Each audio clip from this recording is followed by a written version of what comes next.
Hello बच्चों, तो start करते हैं अगला अपना टॉपिक ऑप्टिकल आइसोमेरिज्म। मैंने स्टीरियो में आपको ज्योमेट्रिकल करा दिया, अब ऑप्टिकल पे हम चल रहे हैं। बहुत ध्यान से देखना, बहुत इंपॉर्टेंट है, डायरेक्ट क्वेश्चन एग्जाम में आता है, बहुत इजी क्वेश्चन आता है, आप आराम से कर लोगे। ऑप्टिकल आइसोमेरिज्म का फिनोमेना कैसे ऑब्जर्व करते हैं अपन, एक पोलरीमीटर एक्सपेरिमेंट जिसको बोलते हैं, वो हम समझ रहे हैं। ध्यान से देखना जरा, पोलरीमीटर एक्सपेरिमेंट। इस एक्सपेरिमेंट में क्या होता है, अपने पास ऑर्डिनरी लाइट होती है। ऑर्डिनरी लाइट मतलब जो हर डायरेक्शन में जाती है। जैसे इस तरीके से हम दिखाते हैं कि ये हर डायरेक्शन में जा रही है, इसको हम क्या बोलेंगे, ऑर्डिनरी लाइट। किसी भी लाइट सोर्स से जो आती है वो ऑर्डिनरी लाइट है। इसको हम पास कराते हैं किससे, निकोल प्रिज्म से, जिसमें CaCO3 मटेरियल यूज करते हैं अपन। तो अपने पास ये निकोल प्रिज्म है। क्या है, निकोल प्रिज्म, CaCO3 मटेरियल इसमें यूज करते हैं। जब मैं इसको निकोल प्रिज्म से पास कराऊंगा तो जो मेरे पास लाइट आती है वो हो जाती है PPL। PPL मतलब प्लेन पोलराइज लाइट, जिसके रोटेशन किसी एक डायरेक्शन में होंगे, हॉरिजॉन्टल या वर्टिकल, है ना।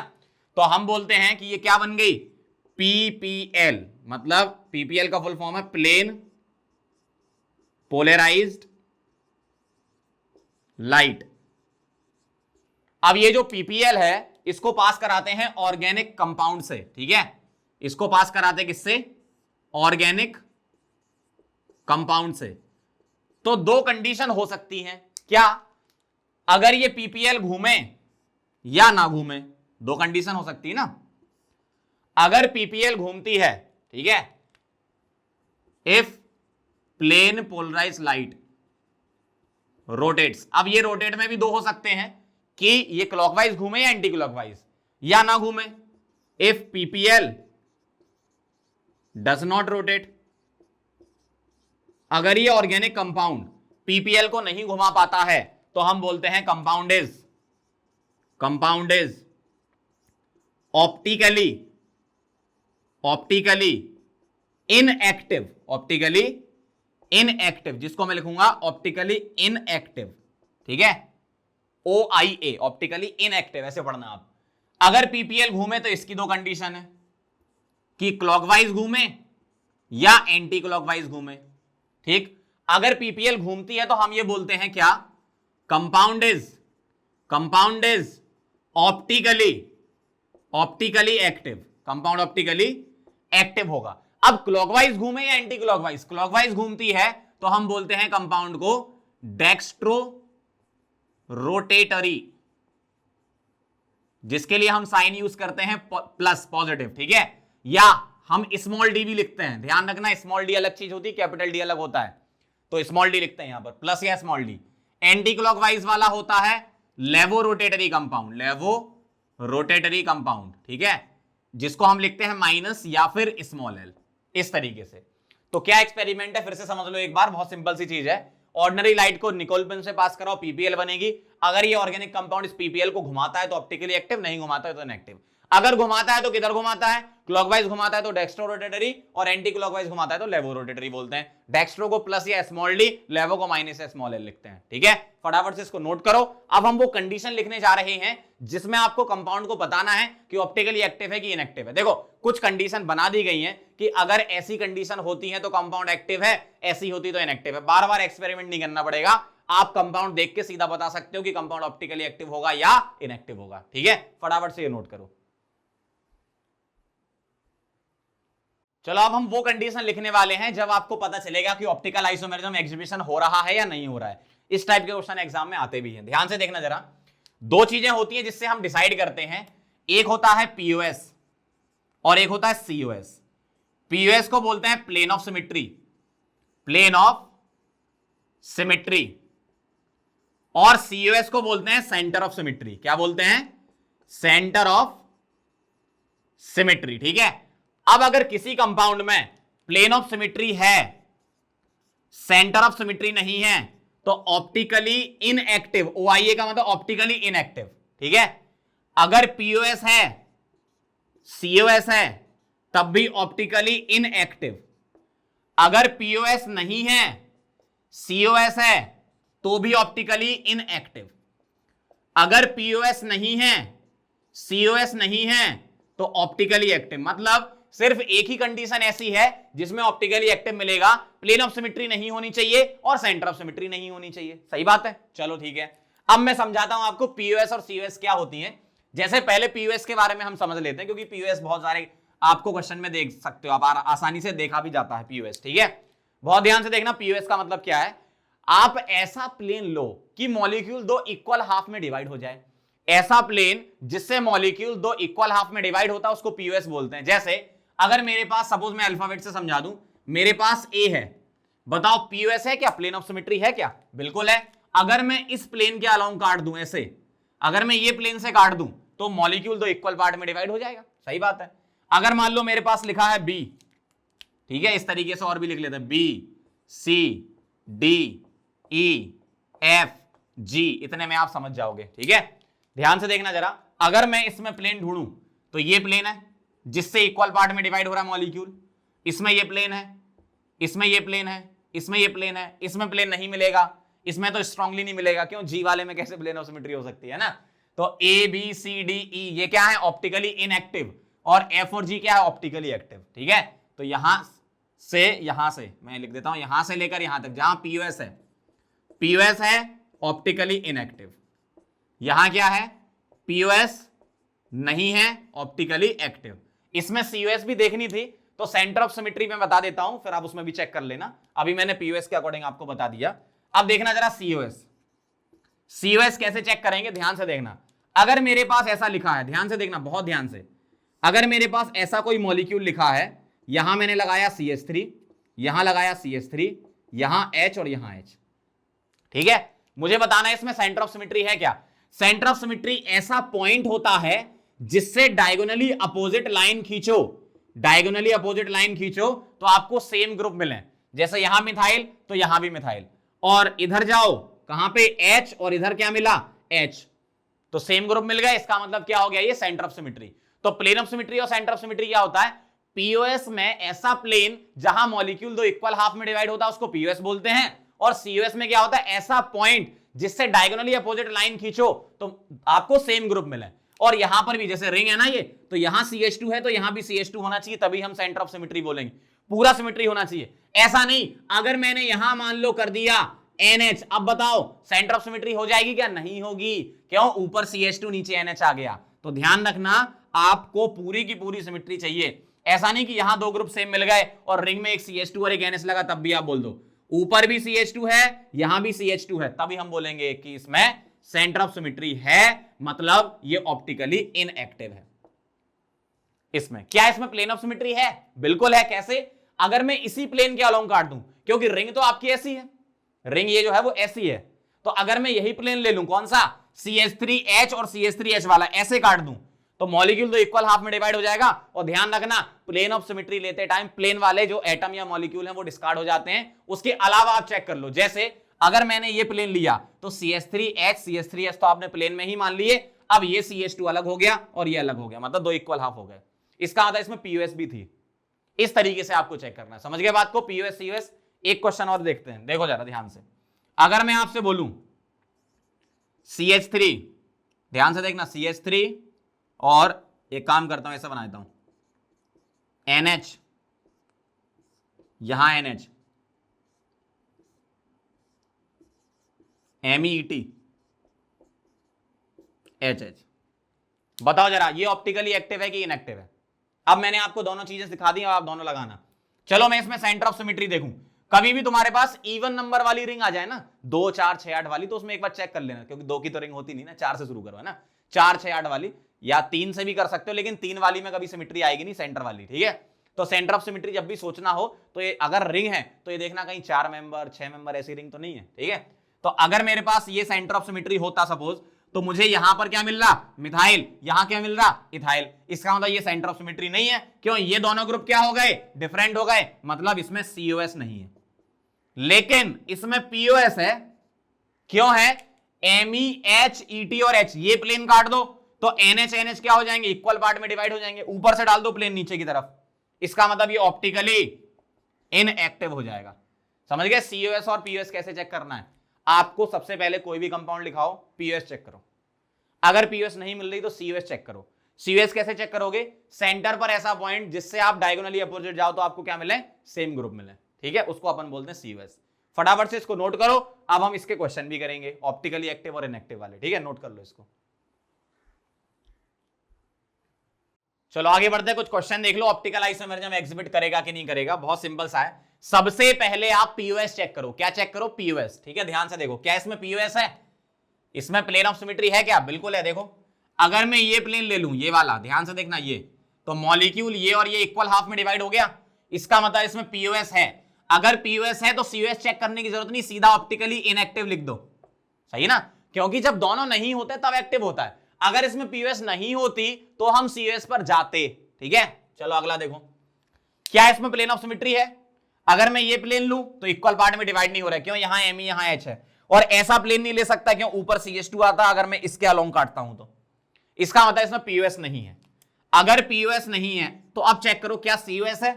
सेंटर पर ऐसा पॉइंट जिससे डायगोनली अपोजिट ग्रुप मिले। तो अगर आप बोलते हो कि सर मैं ये सेंटर मानता हूं, ये तो इससे मुझे ग्रुप अपोजिट मिल रहे हैं, बात अच्छी है, लेकिन यहां ऊपर CH2 आ गया ना, नीचे इसका अपोजिट थोड़ी है, तो सिमेट्री तो आएगी नहीं, इसका मतलब इसमें COS भी नहीं है, तो ये ऑप्टिकली एक्टिव हो जाएगा। समझ गए? अगला देखो जरा, इस टाइप का फॉर्मूला लिखते हैं तो इसको बोलते हैं फिशर प्रोजेक्शन फॉर्मूला। क्या बोलते हैं इसको? पता ही आप लोगों को, Fischer projection formula. Fischer projection formula इनका नाम है, ठीक है।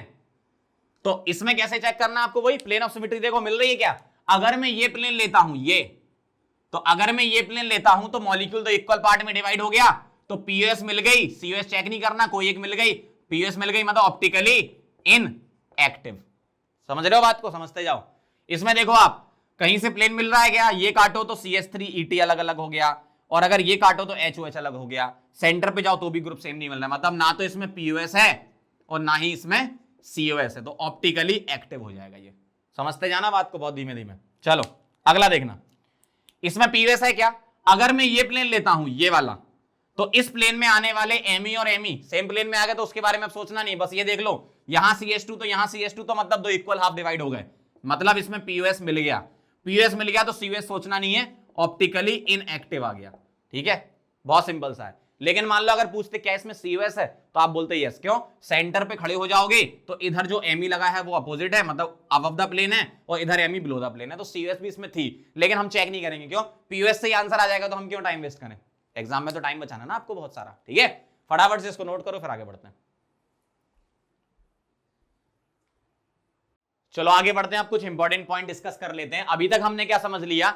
ऑप्टिकल आइसोमेरिज्म के फिनोमेना का पोलरिमीटर एक्सपेरिमेंट और ऑप्टिकल आइसोमेरिज्म एग्जिबिट करेगा या नहीं करेगा, यहां तक हम पहुंच चुके हैं। अब कुछ इंपॉर्टेंट टर्म होते हैं उसके बारे में डिस्कस कर लेते हैं। कायरल सेंटर क्या होता है? पहली बात तो कायरल सेंटर की सिंपल सी डेफिनेशन लिखेंगे, क्या? sp3 atom attached with 4 different groups. sp3 atom होना चाहिए और 4 ग्रुप क्या होने चाहिए? डिफरेंट। अब इसमें क्या क्या हो सकते हैं? जैसे कायरल सेंटर में ऐसा कार्बन भी हो सकता है, कार्बन से शुरू कर रहे हैं, ठीक है, ऐसा कार्बन जिसके चारों ग्रुप क्या हो? डिफरेंट हो। यहां R1 लगा दिया, यहां R2, यहां R3 और यहां R4, और इस कार्बन को हम स्टार लगा रहे हैं, मतलब क्या बोल रहे हैं? कायरल सेंटर, मतलब कायरल कार्बन भी हम इसको बोल देंगे, ठीक है। तो 1 2 3 4 सिग्मा, मतलब sp3 है और 4 ग्रुप डिफरेंट लगा रखे हैं। कायरल कार्बन के अलावा कायरल नाइट्रोजन भी हो सकता है, कैसे? ऐसे R1 R2 R3 R4 और यहां पॉजिटिव, नाइट्रोजन 4 बॉन्ड बनाता है तो पॉजिटिव आता है, तो चारों ग्रुप डिफरेंट, sp3 है। कायरल नाइट्रोजन के अलावा कायरल फास्फोरस भी हो सकता है, R1 R2 R3 R4 यहां प्लस। कायरल फास्फोरस की जगह कायरल ऑक्सीजन भी हो सकता है, क्या? H एक लोन पेयर हो, प्लस हो, R1 हो और R2 हो, तो ये कायरल ऑक्सीजन हो जाएगा। कायरल सल्फर भी हो सकता है, S डबल बॉन्ड हो, यहां R1 यहां R2 और यहां लोन पेयर हो, तो भी sp3 के साथ क्या है? 4 ग्रुप डिफरेंट लगे हैं, तो ये कायरल सल्फर हो गया। बताओ जरा, क्या ये कायरल होगा? R1 S डबल बॉन्ड हो, R2 डबल बॉन्ड हो, ये कायरल सल्फर नहीं होगा। लेकिन अगर मैं ऐसा कर दूं यहां 16 और यहां 18, तो अब ये दो ग्रुप डिफरेंट मान लेंगे, sp3 के साथ कायरल सल्फर हो गया। तो क्या क्या हो सकता है कायरल सेंटर में? Chiral carbon, nitrogen, phosphorus, oxygen, sulphur, ये सब हो सकते हैं कायरल। ठीक है, अब मैं एग्जांपल लिख रहा हूं, बताना आप, है ना। क्वेश्चन बना के लिख देता हूं कि कायरल नाइट्रोजन इज प्रेजेंट, या ऐसे लिख लो कायरल, फाइंड कीजिए कायरल नाइट्रोजन इज प्रेजेंट और नॉट। ठीक है, कायरल नाइट्रोजन प्रेजेंट है कि नहीं है ये बताना आपको। ठीक है, चेक क्या करना है, sp3 हाइब्रिडाइजेशन के साथ क्या चारों ग्रुप डिफरेंट। ध्यान से देखना जरा, मैं लिख रहा हूं PHC डबल बॉन्ड हो NHCH3। क्या ये नाइट्रोजन कायरल है? नहीं है। क्यों? क्योंकि इसका लोन पेयर रेजोनेंस में है और रेजोनेंस में होने की वजह से ये sp2 है, तो ये कायरल नाइट्रोजन नहीं है इसमें। अगला देखना जरा, क्या ये कायरल नाइट्रोजन है? ध्यान से देखना जरा, क्या ये कायरल नाइट्रोजन है ये वाला? तो आप बोल दोगे यस। क्यों?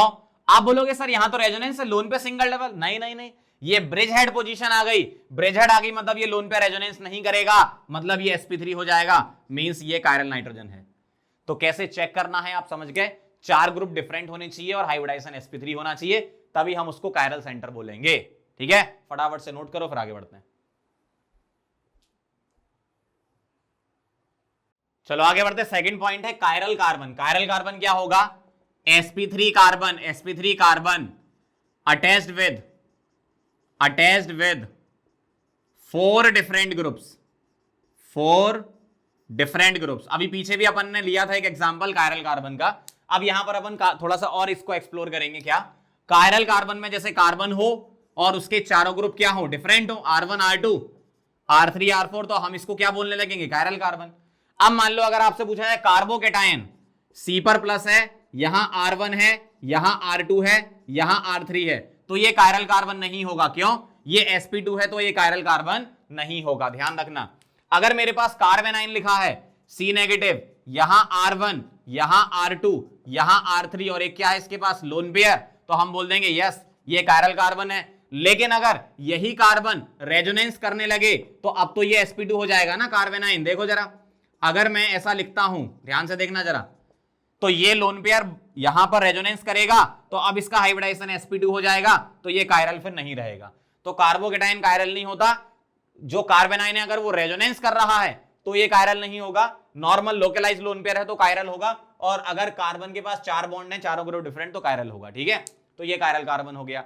अगला स्टीरियो सेंटर। स्टीरियो सेंटर क्या होता है? Stereo centre Sc is equal to Gi plus chiral centre, Gi plus chiral centre, ये होता है क्या? Stereo centre. और Gi के लिए हम लेते हैं 2 पर Gi एग्जीबिशन, 2 पर Gi एग्जीबिशन। ये आपको एग्जांपल से समझ में आएगा, तो जरा ध्यान देना थोड़ी देर के लिए, बस एग्जांपल समझ लो कैसा। जैसे मान लो मेरे पास ऐसा लिखा है, इस तरीके से एक एग्जांपल मैंने ले लिया, ये लिखा है और यहां मैंने लगा दिया डबल और इस तरीके से दे दिया आपको। ठीक, अब आपको इसमें सारी चीजें बतानी है। क्या? आप मुझे कायरल सेंटर बताओ, कायरल कार्बन बताओ और स्टीरियो सेंटर बताओ, सारी चीजें बताओ। ठीक है, अब ध्यान से देखना जरा, क्वेश्चन के फॉर्म में लिख दिया मैंने। क्या ये कार्बन कायरल है? बिल्कुल है, क्योंकि चारों ग्रुप डिफरेंट है। कैसे? एक H एक Me, और इधर जाओगे CH2, लेकिन इधर जाओगे तो C डबल वाला मिल गया आपको, कार्बन डबल बॉन्ड कार्बन। इसका मतलब ये कायरल सेंटर है, ये भी कायरल सेंटर है। ठीक है, इधर कहीं ये कायरल सेंटर है क्या? नहीं, sp2 है, और कहीं नहीं है, तो कायरल सेंटर दो। क्या ये दोनों कार्बन है? यस, तो कायरल कार्बन दो। स्टीरियो सेंटर कितने? कायरल सेंटर ये ले लिया मैंने, और Gi एग्जीबिशन देख लो कहां हो रहा है? डबल बॉन्ड के अंदर, रिंग के अंदर, 6 मेंबर रिंग के अंदर डबल बॉन्ड, 6 मेंबर रिंग के अंदर डबल बॉन्ड एग्जिबिट नहीं करता। मिनिमम साइक्लो अल्कीन जो होती है वो 8 मेंबर की होती है, Gi में बताया था मैंने, तो ये Gi एग्जीबिशन नहीं करेगा, लेकिन ये वाला तो करेगा, और ये करेगा। तो कौन सा सेंटर लोगे? सेंटर कैसे डिसाइड करेंगे? हम दोनों ही ले लेंगे, ये भी और ये भी। इसका मतलब कितने काउंट करेंगे? 2, तो 2 + 2 कितना हो गया? 4। समझ गया बात को कैसे चेक करना है? एक क्वेश्चन और बता दो, चलो फटाफट से इस टॉपिक को खत्म ही करते हैं। ध्यान से देखना जरा, ऐसा लिखा है,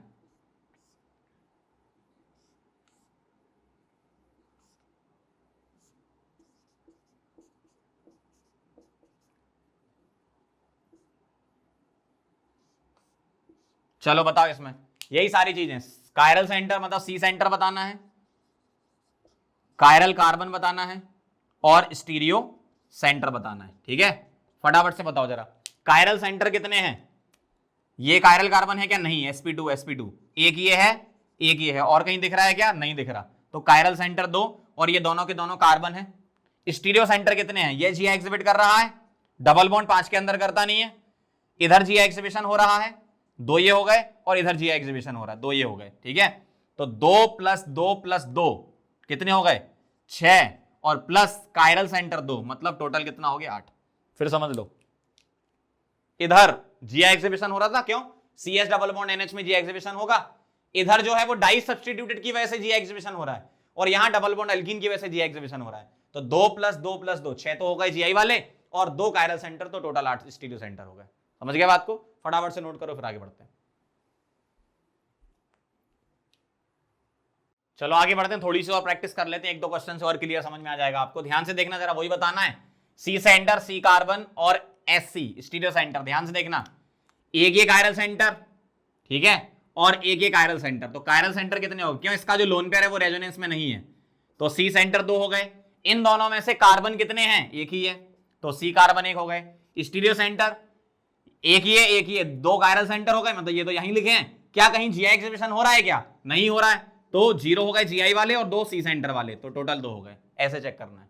अगला देखना जरा, एक ये कायरल सेंटर, क्यों? इसके पास लोन पेयर होगा, रेजोनेंस में नहीं, sp3 है। एक ये कायरल सेंटर, एक ये कायरल सेंटर, और इसके पास भी एक लोन पेयर होगा, sp3 है, एक ये कायरल सेंटर। तो सी सेंटर कितने? 4। इनमें से कार्बन कितने हैं? 2। ये तो नाइट्रोजन सल्फर है, कार्बन हो गए 2। स्टीरियो सेंटर कितने? जीआई एग्जिबिशन कहां पर हो रहा है? पहले तो मैं क्या करूं, सी सेंटर 4 लिख देता हूं। जीआई बताओ कहां पे एग्जिबिट हो रहा है? इस जगह एग्जिबिट हो रहा है, डाई सब्स्टिट्यूटेड वाले केस में, ये डाई सब्स्टिट्यूटेड में, तो 2 हो गए इसके, तो टोटल कितना हो गया? 6। समझ गए बात को? 2 इंपॉर्टेंट पॉइंट लिखेंगे, क्या? All stereo centre are chiral centre. क्या ये बात सही है? नहीं, गलत है। क्यों? स्टीरियो सेंटर में जीआई वाले भी तो होते हैं, और जीआई वाले कायरल सेंटर थोड़ी होते हैं। But all C centre are stereo centre, ये सही है, क्योंकि कायरल सेंटर में तो स्टीरियो सेंटर आता ही है ना। देखो, stereo centre is equal to GI plus C centre, तो सारे सी सेंटर क्या है? स्टीरियो सेंटर तो है ही ना, लेकिन सारे स्टीरियो सेंटर सी सेंटर थोड़ी है, ये जीआई वाले भी तो आ गए इसमें। समझ गए बात को? तो फटाफट से नोट करो, फिर आगे बढ़ते हैं। तो जैसा कि हमने chiral centre, chiral carbon, stereo centre समझ लिया, एक और लास्ट बचा है स्यूडो कायरल सेंटर, पीएससी इसको बोलते हैं। स्यूडो कायरल सेंटर की डेफिनेशन क्या है? इसमें आपको 2 पॉइंट ध्यान रखने पड़ेंगे। पहला पॉइंट ये है कि sp3 carbon should attached with 2 different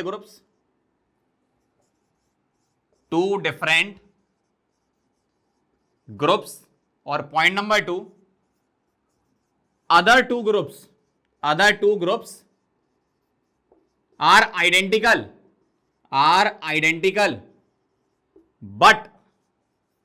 but exhibit GI या फिर OI।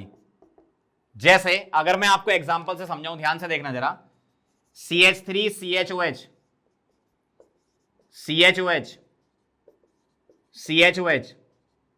CH3, ठीक है। अब ध्यान से देखो जरा, इसको मैं बोलूंगा क्या? कायरल सेंटर, मतलब कायरल कार्बन, इसको भी कायरल सेंटर बोलूंगा, लेकिन ये वाला हो जाएगा डबल स्टार मतलब स्यूडो, सिंगल स्टार मतलब कायरल। ये स्यूडो कैसे? H और OH डिफरेंट, मतलब ये वाली कंडीशन पास, sp3 है ही, 4 सिग्मा है। दूसरी कंडीशन देखो, अदर 2 ग्रुप्स आर आइडेंटिकल, तो एक ये ग्रुप हो गया और एक ये ग्रुप हो गया, ये आइडेंटिकल है और इसमें कायरल सेंटर है, मतलब OI एग्जिबिट करेगा। इसका मतलब ये हो जाएगा स्यूडो कायरल सेंटर। इसी तरीके से एक और एग्जांपल देखना जरा ध्यान से आप, CH3 CH double bond CH single bond CHOH single bond CH double bond CH CH3। ध्यान से देखते जाना, ठीक है, बहुत ध्यान से। मैं इसको बोलूंगा स्यूडो कायरल सेंटर। क्यों?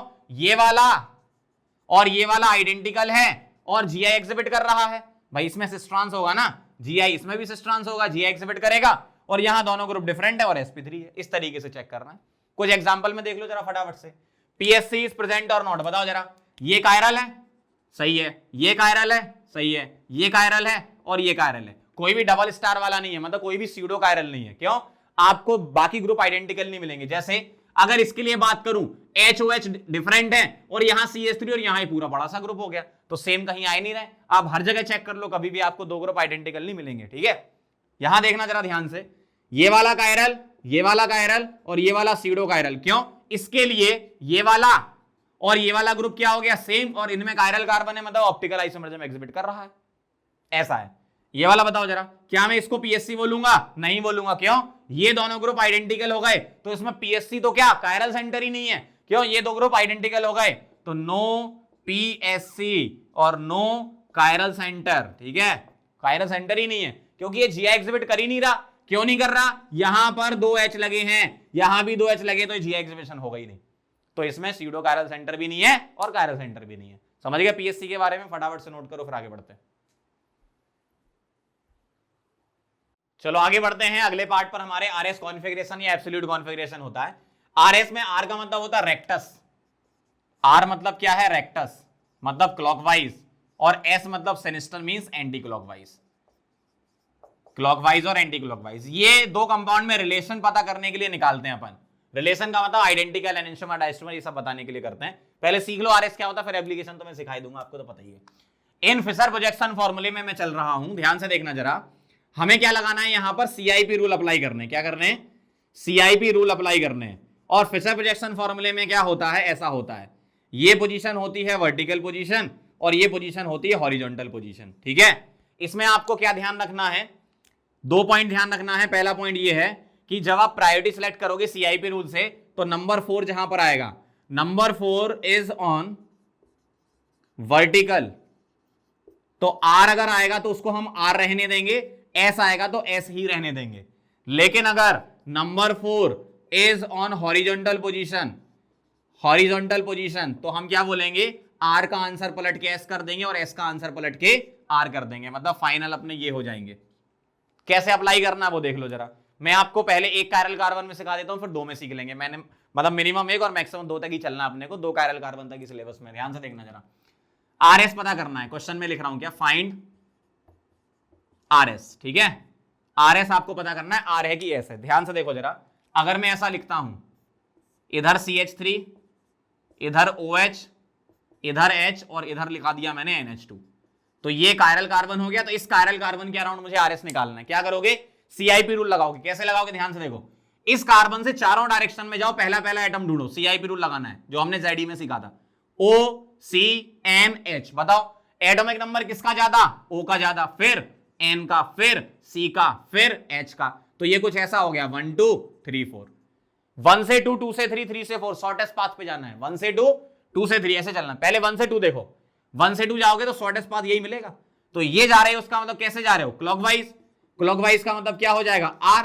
लेकिन ये वाला पॉइंट ध्यान रखो, अगर 4 वाला तुम्हारा हॉरिजॉन्टल पर है ये, तो ये जो आंसर है ये स्विच होकर क्या हो जाएगा? S। तो फाइनल आंसर इसका क्या आएगा? S। एक एग्जांपल और समझ लो, अगर मेरे पास ऐसा लिखा है, यहां लगाया मैंने CH2 CH3, यहां लगाया मैंने CH3, यहां लगा दिया मैंने सपोज D और यहां लगा दिया H। ठीक है, अब बताओ इस कायरल कार्बन का कॉन्फ़िगरेशन क्या होगा? ध्यान से देखना जरा, कार्बन कार्बन D और H। ठीक है, अब इस कार्बन के बाद कार्बन है, इधर कार्बन के बाद हाइड्रोजन है, 1 ये 2 हो जाएगा, D और H में आइसोटोप लग जाएगा, ये 3 और ये 4। तो ये कुछ ऐसा दिखेगा, 1 2 3 4। शॉर्टेस्ट पाथ जाओगे ऐसा, तो क्लॉकवाइज आ रहा है, मतलब R आ रहा है। अब देखो 4 वाला कहां पर है? 4 वाला वर्टिकल पे, मतलब जो आंसर था वो बिल्कुल सही है, आपको स्विच नहीं करना है। समझ गए बात को? इस तरीके से आप अप्लाई करोगे RS। ये मैंने किस में सिखाया आपको? एक कायरल कार्बन में सिखाया। अब मैं आपको 2 कायरल कार्बन का एग्जांपल दे रहा हूं, ध्यान से देखना जरा। अगर मेरे पास ऐसा लिखा है, ध्यान से बिल्कुल, CH3 H, यहां Br, यहां H, यहां Cl और यहां लगा दिया मैंने CH3। ठीक है, अब ध्यान से देखना जरा, इस वाले कार्बन का निकालना है मुझे। ठीक है, चलो यहां से Br C H और यहां C, मतलब Br1 और H4 हो जाएगा, बिल्कुल सही। अब इधर C के बाद Cl और इधर ऊपर C के बाद H, तो ये 3 और ये 4 हो जाएगा, सॉरी ये 2 हो जाएगा और ये 3, 1 4 तो दे चुके ना, ये 2 हो जाएगा और ये 3 हो जाएगा, 1 और 4 पहले हो चुका था। तो ये कुछ ऐसा हो गया, कैसा? 1 2 3 4, कैसे जाओगे? ऐसे R आएगा, लेकिन 4 वाला कहां है, हॉरिजॉन्टल पर है, तो R को स्विच करके S कर दोगे, मतलब इसका कॉन्फ़िगरेशन ऐसा आएगा। समझ गए? अगला देखना जरा नीचे वाले का। इस वाले से चलो, यहां चले Cl1, ऊपर गए कार्बन, नीचे गए कार्बन। अच्छा ये तो 4 हो गया, तो ऊपर गए कार्बन के बाद Br, नीचे कार्बन के बाद H, ये 3 और ये वाला 4, सॉरी ये वाला 2, 1 और 4 तो दे चुके ना, और ये वाला 3, 1 4 पहले हो चुका, ऊपर 2 नीचे 3। देखना जरा, 1 2 3 4, ऐसे जाओगे ऐसा आएगा, लेकिन 4 वाला कहां है, हॉरिजॉन्टल पे, तो स्विच करके R, तो इस वाले का क्या हो जाएगा R। इस तरीके से आपको 2 कायरल कार्बन में पता करना है। अब हम इसी RS की हेल्प से बताएंगे कंपाउंड में एनेंटियोमर हो रहा है, डाइस्टेमर या फिर आइडेंटिकल, ठीक है। लेकिन आपको एग्जाम में 2 टाइप के क्वेश्चन पूछे जा सकते हैं, इन फिशर प्रोजेक्शन फार्मूला और एक सॉलिड डैश वेज वाला होता है। तो हमने RS किस में सीख लिया, फिशर में सीख लिया, एक कायरल कार्बन में सीख लिया, 2 कायरल कार्बन में सीख लिया। अब मैं डैश वेज में सिखा देता हूं, फिर अपन रिलेशन पे चलेंगे, ठीक है। फटाफट से इसको नोट करो पहले। चलो आगे बढ़ते हैं, in solid dash wedge formula समझ लेते हैं बहुत ध्यान से। इसमें हम 3 पार्ट बनाएंगे। पहला क्या है, सॉलिड डैश वेज में क्या है, 2 एटम एक प्लेन में रहते हैं, एक डैश वाला बनता है और एक ऐसा सॉलिड वेज बनता है, ठीक है। अगर तुम्हारा नंबर 4 वाला डैश पर है, तो R का हम R ही रखेंगे और S का S रखेंगे, मतलब नो स्विच, कोई स्विच नहीं होगा। सेकंड पार्ट क्या है, सेकंड पार्ट में ये है कि अगर तुम्हारा 4 नंबर वाला सॉलिड वाले पर आ रहा है, इस वाले पर आ रहा है क्या, 4 नंबर वाला, तो R का हम S कर देंगे और S का हम R कर देंगे, ठीक। दूसरा केस।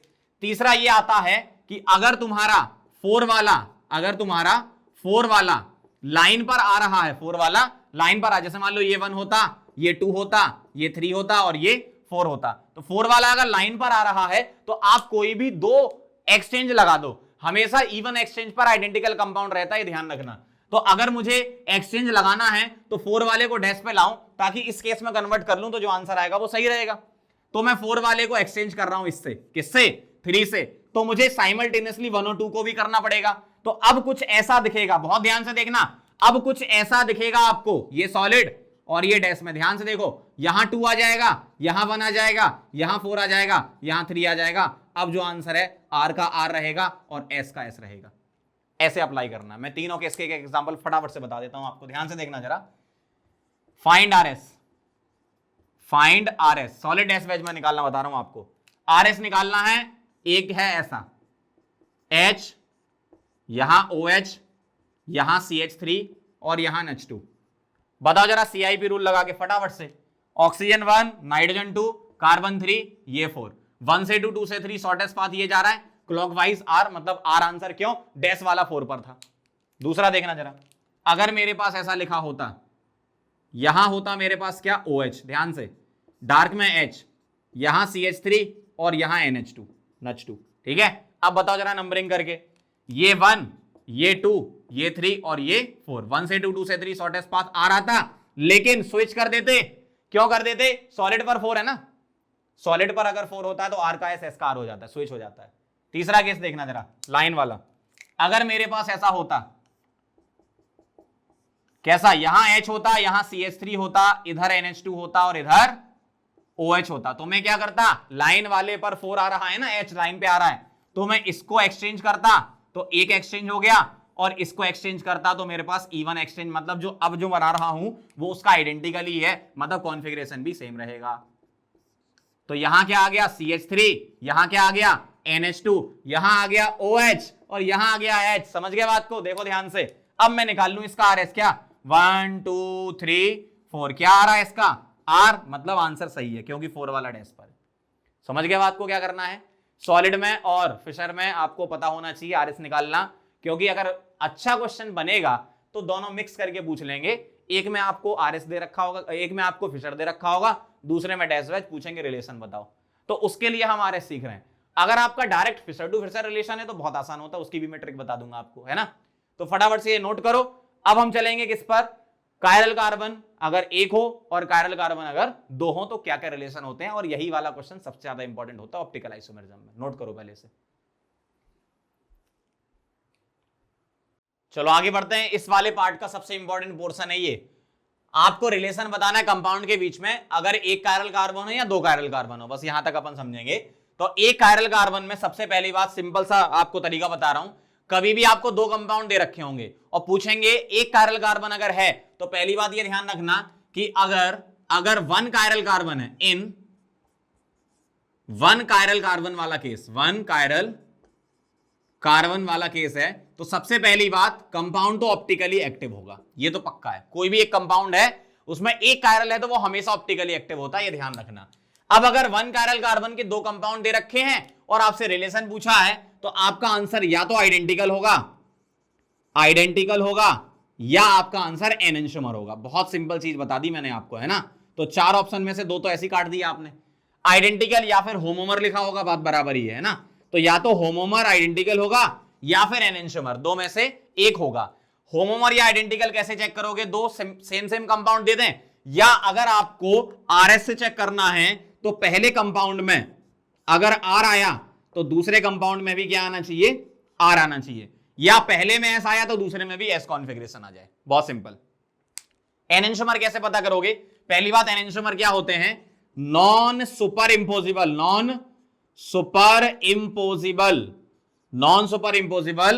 मिरर इमेजेस, इसको हम क्या बोलते हैं, एनेंटियोमर बोलते हैं। जैसे अगर मान लो मैं आपके सामने लिखता हूं, एक अल्फाबेट से समझा रहा हूं, पी, चलो बताओ मिरर में कैसा दिखेगा, मिरर में ऐसा दिखेगा ये क्यू जैसा। अब इस पी को उठा के इस क्यू पर रखोगे तो ऐसा दिखेगा लॉलीपॉप जैसा। इसका मतलब ये क्या हो गया, ये हो गया नॉन सुपर इम्पोजिबल। तो मैं क्या बोलूंगा, P and Q are enantiomers, P and Q are enantiomers. और एनेंटियोमर पेयर को ही हम बोलते हैं रेसमिक मिक्सचर, ध्यान रखना, ठीक। तो P प्लस Q का जो मिक्सचर होगा उसको हम क्या बोलेंगे, ठीक, mixture is called racemic mixture, RM। अगर एक D है तो दूसरा L होगा, अगर एक प्लस है तो दूसरा क्या होगा, माइनस। आप इसको L ले सकते हो तो इसको D ले लेना, फिर वो तो आपको एक्सपेरिमेंट से पता चलेगा। लेकिन ये तो पक्का है कि अगर non super imposable mirror image बन रही हो तो वो जो दो कंपाउंड का मिक्सचर होगा उसको हम RM बोलेंगे। और जो RM होता है, मिक्सचर की अगर बात करें तो मिक्सचर ऑप्टिकली इनएक्टिव होता है, लेकिन इंडिविजुअल कंपाउंड ऑप्टिकली एक्टिव होते हैं। क्यों, अगर ये D वाला प्लस 50 से अगर घुमा रहा है, रोटेशन कर रहा है उसका लाइट का, PPL का, तो ये माइनस 50 से करेगा, तो ओवरऑल 0 हो जाएगा। तो ये पॉइंट ध्यान रखना, क्या, RM racemic mixture is optically inactive. और इसके लिए एक वर्ड यूज करते हैं, ड्यू टू एक्सटर्नल कंपनसेशन, मतलब दो अलग अलग कंपाउंड के रोटेशन की वजह से 0 आता है। एक इंटरनल कंपनसेशन मेसो कंपाउंड होता है, वो हम थोड़ी देर बाद पढ़ेंगे। तो अभी क्या बात आ गई आपकी, एक कायरल कार्बन में या तो आइडेंटिकल या एनेंटियोमर। आरएस से ये वाला ऐसे चेक करोगे, ये वाला आरएस से कैसे चेक करोगे, अगर पहले कंपाउंड में आर आया तो दूसरे कंपाउंड में आना चाहिए एस, अगर पहले कंपाउंड में एस आया तो दूसरे कंपाउंड में आना चाहिए आर। इस तरीके से आरएस से भी चेक कर सकते हो आप। अगर आपको डायरेक्ट दिख रहा है तो आप डायरेक्ट भी देख सकते हो। जैसे मैं आपको कुछ क्वेश्चन बताता हूं करके, तो आपको समझ में आ जाएगा। क्वेश्चन क्या है, find the relation between compounds, find the relation between compounds, ठीक है। कंपाउंड के बीच में आपको रिलेशन बताना है, और एक कायरल कार्बन का केस है तो ऑप्शन आपके पास दो हैं, या तो आइडेंटिकल या एनेंटियोमर, ठीक है। बताओ जरा फटाफट से। अगर मेरे पास ऐसा लिखा है CH3HOH और यहां Br, एक ये है फर्स्ट, और एक लिख दिया मैंने CH3OH और Br, ये क्या है, सेकंड। बताओ ये दोनों आपस में क्या है, ये आपको साफ साफ दिख रहे हैं क्या, कि अगर मैं यहां से मिरर लगा देता हूं तो ये क्या हो गया, मिरर इमेज हो गई, और इसको उठा के इस पे रखो तो सुपर इंपोज नहीं हो रहा है। इसका मतलब मैं बोल दूंगा क्या, 1 and 2 आर एनेंटियोमर्स। तो 1 and 2 आपस में क्या है, एनेंटियोमर है, और जो पेयर होगा उसको रेसमिक मिक्सचर बोलेंगे, जो कि ऑप्टिकली इनएक्टिव होगा। इंडिविजुअल 1 and 2 क्या है, एक्टिव है।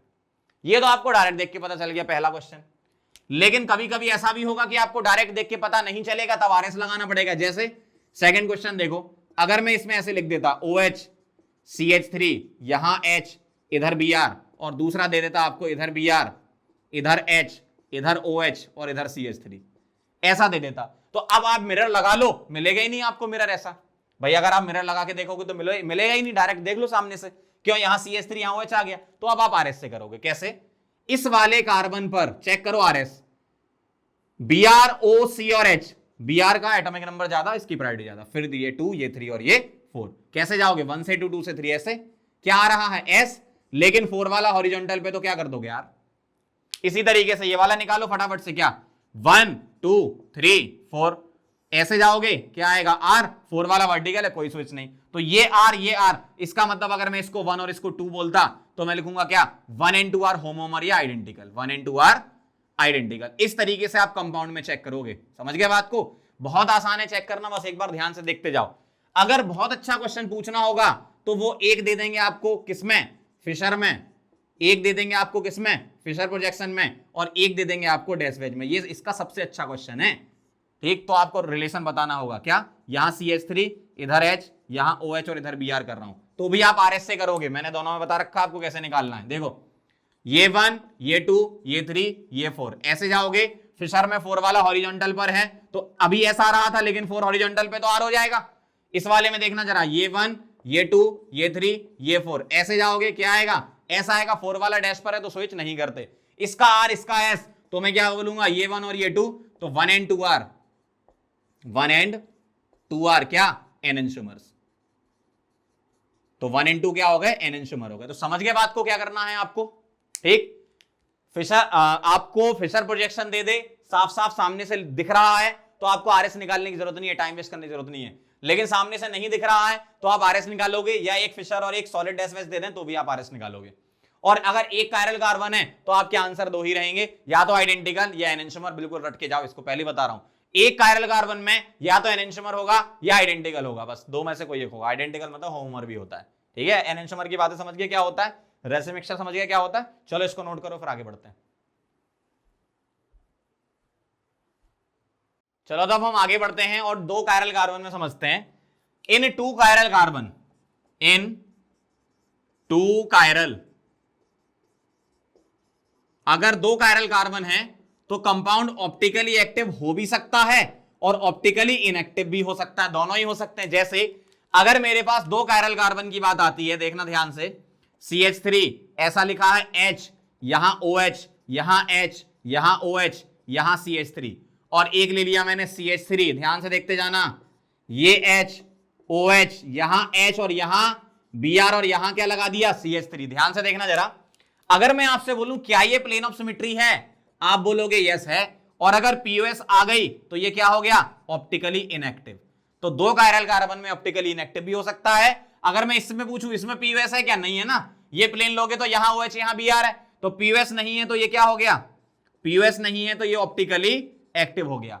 तो 2 कायरल कार्बन में ऑप्टिकली इनएक्टिव हो सकता है और एक्टिव हो सकता है। इस टाइप के इनएक्टिव कंपाउंड को हम बोलते हैं क्या, मेसोफॉर्म। इसको क्या बोलते हैं, मेसोफॉर्म। मेसोफॉर्म क्या होता है, ऑप्टिकली इनएक्टिव होता है। कैसे पता चलेगा, 2-2 के 3 पेयर होंगे यहां पर, एक ये पेयर, दूसरा ये पेयर और तीसरा ये पेयर, मतलब आपको 2-2 ग्रुप के 3 पेयर मिलेंगे यहां पर आइडेंटिकल वाले, ठीक है। तो mesoform is optically inactive due to internal compensation, due to internal compensation word यहां पर यूज करते हैं, ध्यान रखना। एक्सटर्नल कंपनसेशन से इनएक्टिव कौन होता है, आरएम। 2 अलग अलग कंपाउंड के रोटेशन कैंसिल होते हैं, एक ही कंपाउंड में प्लेन ऑफ सिमेट्री, मतलब इंटरनल कंपनसेशन, यानी मेसोफॉर्म इसको बोलते हैं। तो mesoform optically inactive due to internal compensation, ध्यान रखना। और मेसो कंपाउंड कैसे पहचानोगे, 2-2 के 3 पेयर होंगे और प्लेन ऑफ सिमेट्री होगी और कायरल कार्बन होंगे। ऐसा नहीं कि कायरल कार्बन ही नहीं है, कायरल कार्बन तो होना चाहिए ना मेसो के लिए, ये ध्यान रखना। ये वाला कार्बन कायरल था, बिल्कुल सही, ये वाला कार्बन कायरल था, बिल्कुल सही। कायरल कार्बन होने के बाद प्लेन ऑफ सिमेट्री अगर है तो हम बोलेंगे मेसो कंपाउंड। ऐसा नहीं कि कायरल नहीं है और प्लेन ऑफ सिमेट्री आपको मिल गई तो मेसो बोल दो। पहले ध्यान रखो, 2 कंडीशन है, 2-2 के 3 पेयर आपको मिलेंगे आइडेंटिकल, क्योंकि POS बनाना है, और कायरल कार्बन होना चाहिए। तो कायरल कार्बन जरूरी है मेसो कंपाउंड के लिए, ध्यान रखना, ठीक है। चलो आगे बढ़ते हैं। अगर मैं आपसे पूछूं रिलेशन बताओ 2 कंपाउंड के बीच का, तो अब यहां पर 3 चीजें हैं, क्या ध्यान देना, आइडेंटिकल, दूसरा क्या है एनेंशियोमर, और तीसरा क्या है डाइस्टीरियोमर। एक चीज और आ गई यहां पर, अब ध्यान से सुनो जरा। डाइस्टीरियोमर हमने जीआई में भी पढ़े थे, ज्योमेट्रिकल आइसोमर को बिल्कुल डाइस्टीरियोमर बोलते हैं, सही बात है। ऑप्टिकल डाइस्टीरियोमर भी होते हैं, ठीक है। जैसे यहां एनेंशियोमर है, ध्यान से देखना। आइडेंटिकल कैसे, सेम कंपाउंड मिलेंगे, ठीक है, सेम कंपाउंड। और यहां क्या मिलेगा आपको, non superimposable, non superimposable mirror image, impossible mirror image, ठीक है। और डायस्ट्रीमर क्या है, नॉन मिरर इमेज मिलेंगे यहां पर, मिरर इमेज ही नहीं होगी, ठीक है, non mirror image, mirror image ही नहीं होगी, ठीक है।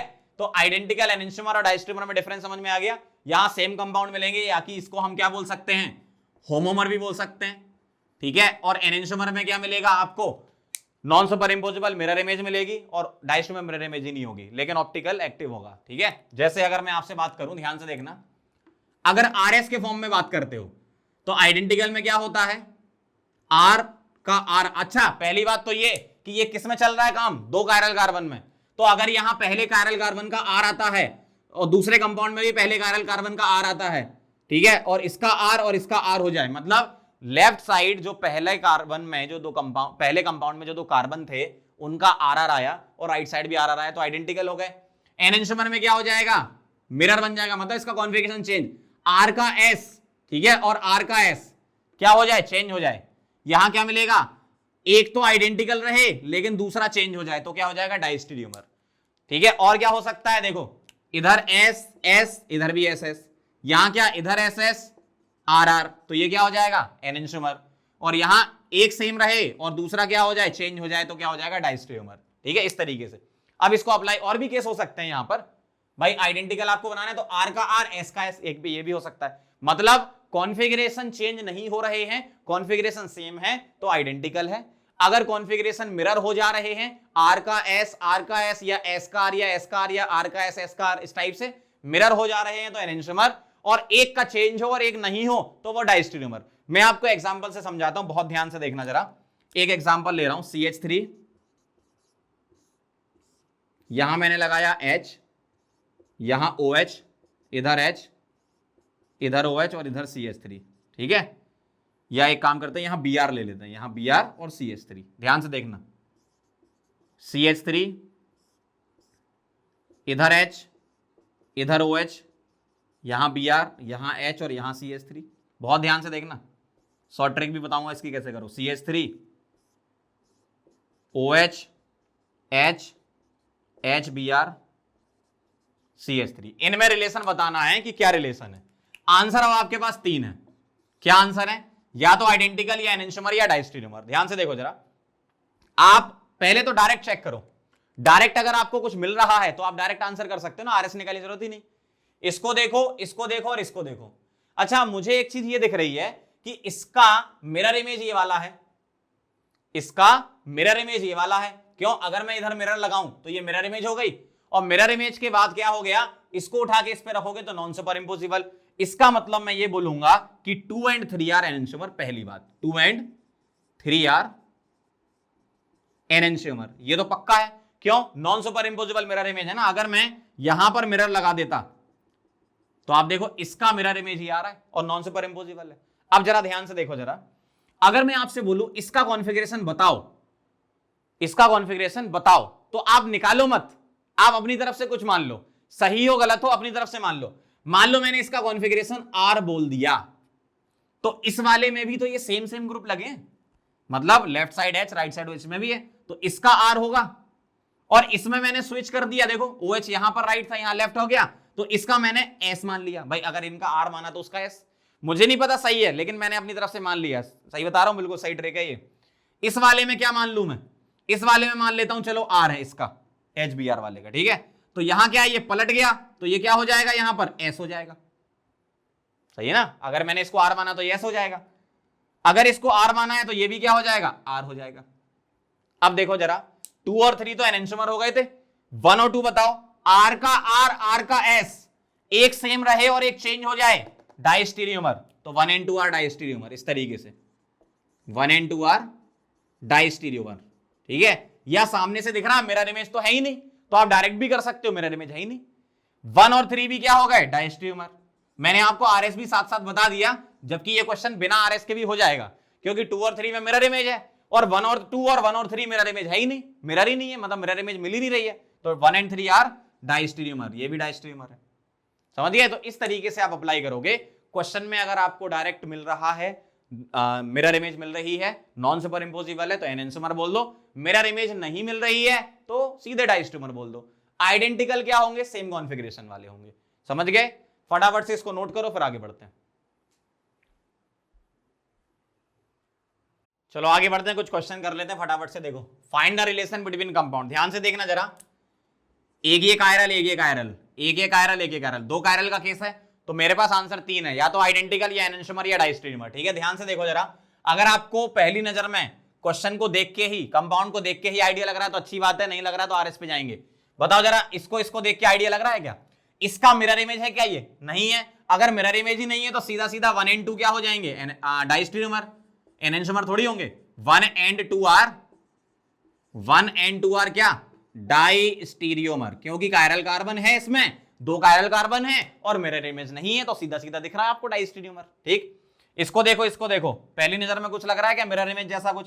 अच्छा, इसमें तो एक ही कायरल है ना, अगर एक कायरल है तो आंसर या तो आइडेंटिकल या एनेंटियोमर होगा। इसको देखो, क्या आपको मिरर इमेज जैसा कुछ लग रहा है? नहीं, क्यों? यहां COH ऊपर था, यहां राइट साइड, मतलब RS से निकालना पड़ेगा। चलो स्टार्ट करते हैं। बताओ जरा, 1 किसको? नाइट्रोजन को। 2 किसको? यहां कार्बन के बाद Cl आ रहा है, यहां कार्बन के बाद ऑक्सीजन, तो ये 2 आ जाएगा, ये 3 और ये 4। 1 से 2, 2 से 3 क्या आ रहा है? R, लेकिन स्विच करके लिख देंगे S। क्यों? 4 वाला यहां पर फिशर में किसमें है? हॉरिजॉन्टल पर है। चलो यहां आ जाओ, ये 1, ये 2, ये 3, ये 4।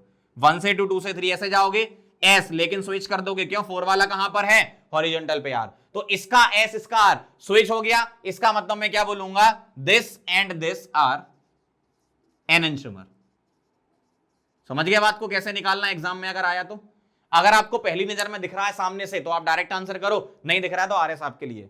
ठीक है, इराइथ्रो 3 आइसोमर समझ लेते हैं क्या होता है। इराइथ्रो 3 आइसोमर कैसे पता करते हैं? ध्यान से देखो, जैसे मान लो मेरे पास कोई कंपाउंड लिखा है, ये CHO, यहां H लगा रखा है, यहां OH लगा रखा है, यहां H, यहां OH, और यहां लगा दिया मैंने CH2OH। ठीक है, ऐसा आपको क्या करना है, यहां पर जो दो कायरल कार्बन है, अगर इस पर ग्रुप सेम साइड लगे हैं, सेम ग्रुप सेम साइड, जैसे इसको मैं ऐसे पढ़ सकता हूं इस तरीके से, ऐसा, भाई यहां भी OH था, यहां भी OH था, दोनों राइट साइड थे, तो ऐसा E जैसा बन रहा है ना, मतलब ये इराइथ्रो हो गया।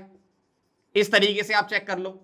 और अगर मैं इसमें ऐसा कर दूं, ध्यान से देखना जरा, इसमें अगर मैं ऐसा कर दूं, CHO, यहां जो कायरल कार्बन पे ग्रुप लगे हैं, ये अगर मैं आइडेंटिकल ग्रुप को अपोजिट रख दूं ऐसा, तो अब ये क्या हो जाएगा? देखो जरा, OH OH अपोजिट आ गए, मतलब पैटर्न ऐसा कुछ आया, OH OH अपोजिट मतलब ऐसा, इसका मतलब ये हो जाएगा 3O। तो इस तरीके से पता करते हैं इराइथ्रो एंड 3 आइसोमर। तो बहुत छोटी सी चीज है, फटाफट से एक बार देख लो, नोट कर लो इसको, फिर आगे बढ़ते हैं। चलो आगे बढ़ते हैं अगले टॉपिक पर, रेजोल्यूशन पर। रेजोल्यूशन की बेसिक डेफिनेशन क्या है? The separation of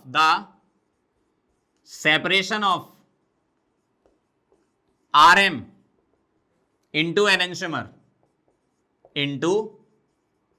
एनेंटियोमर is called resolution. देखो, एनेंटियोमर का जो पेयर होता है उसको RM बोलते हो, और RM से अगर मुझे सेपरेट करना है दोनों कंपाउंड तो उसको हम क्या बोलते हैं? रेजोल्यूशन। बहुत सिंपल सी तरीका है, जैसे मान लो मेरे पास मिक्सचर है, तो मिक्सचर में क्या है? 50% D, या फिर मैं R मान लेता हूं, और 50% मेरे पास L या S है। ये मेरे पास मिक्सचर है, तो इस मिक्सचर को मुझे क्या करना है? सेपरेट। तो हम डायरेक्ट फिजिकल प्रॉपर्टी के अकॉर्डिंग सेपरेट नहीं कर सकते। क्यों?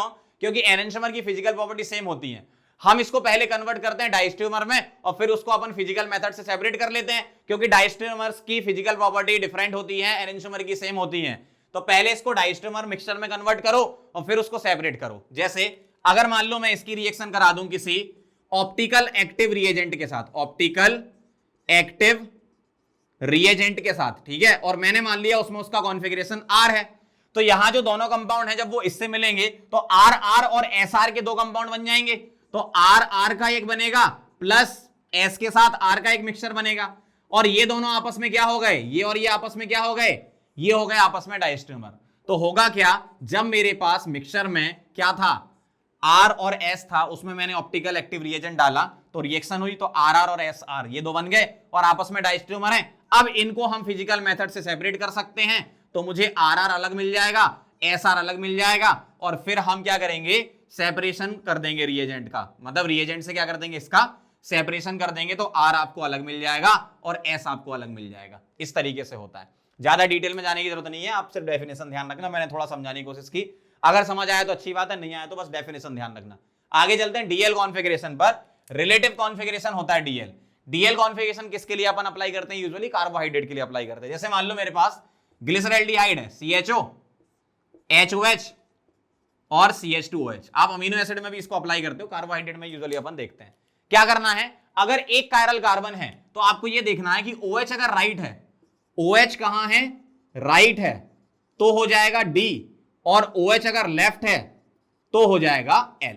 ऐसा होता है अगर एक कायरल कार्बन हो, ठीक है। OH अगर राइट है तो D, OH लेफ्ट है तो L। और ये ध्यान रखना, कैपिटल D और स्मॉल d दोनों में कोई रिलेशन नहीं है, कैपिटल L स्मॉल l दोनों में कोई रिलेशन नहीं है। ये सिर्फ कॉन्फ़िगरेशन है फैमिली डिफाइन करने के लिए, और वो जो D और L थे वो एक्सपेरिमेंटल होते थे, ये स्मॉल d और स्मॉल l, या प्लस और माइनस भी हम लिख सकते हैं इसे, है ना। अगर मेरे पास एक कायरल है तो OH right D, OH left L, सही है। अगर एक से ज्यादा कायरल हैं, मान लो ऐसा लिखा होता, अगर एक से ज्यादा कायरल होते, ऐसा लिखा होता, तो मैं इसको क्या बोलता, ये किससे डिसाइड होता, अगर एक से ज्यादा कायरल कार्बन है तो D और L डिसाइड होता है लास्ट कायरल कार्बन से। लास्ट कायरल कार्बन कौन सा होगा, नीचे वाला ये, तो यहां से डिसाइड होगा। बताओ जरा, OH राइट साइड है, यस, तो ये क्या हो जाएगा D। अगर OH लेफ्ट होता तो L। तो एक कायरल है तो सीधा है, अगर एक से ज्यादा कायरल है तो लास्ट कायरल कार्बन से चेक करना है।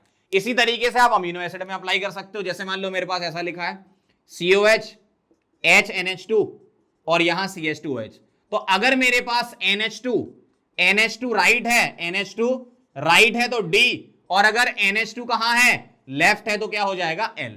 ठीक है, तो यहां NH2 क्या है, राइट है, तो हम इसको क्या बोल देंगे D। यहां OH कहां था, राइट था, तो ये क्या हो जाता है D। इस तरीके से हम DL चेक करते हैं। ठीक है, तो DL आपको फिशर में ही चेक करना आना चाहिए। बाकी अगर डिटेल में जाओगे तो डैश वेज में भी DL होता है, लेकिन उतना अपने सिलेबस में नहीं है। अपन डायरेक्ट फिशर में चेक करना आना चाहिए आपको। ठीक है, फटाफट से नोट करो, फिर आगे बढ़ते हैं। चलो आगे बढ़ते हैं अगले टॉपिक पर। अगला टॉपिक है एपीमर्स। बहुत सिंपल सी डेफिनेशन है, लिख दी मैंने पहले से ही। The diastereomers which differ in group only at one chiral carbon. जैसे एग्जांपल से क्लियर समझ में आएगा, मान लो मेरे पास ग्लूकोज है, ठीक है। ग्लूकोज का स्ट्रक्चर ऐसा होता है, कार्बोहाइड्रेट में ही मैंने बताया था आपको। ग्लूकोज होता है ऐसा, CH2OH HOH। आपको यूजुअली एपीमर्स कार्बोहाइड्रेट में ही मिलेंगे, ठीक है, OHH और HOH। ये क्या होता है आपका ग्लूकोज, क्या है ये, ग्लूकोज। और अगर अच्छे से लिखोगे तो डी ग्लूकोज लिख दो, क्यों, लास्ट कायरल कार्बन पे OH कहां है, राइट साइड है ना, तो ये हो गया डी ग्लूकोज। ठीक है, और ग्लूकोज डेक्सोरोटेटरी होता है, ये एक्सपेरिमेंट से पता चला, तो प्लस लगा लेना यहां पे।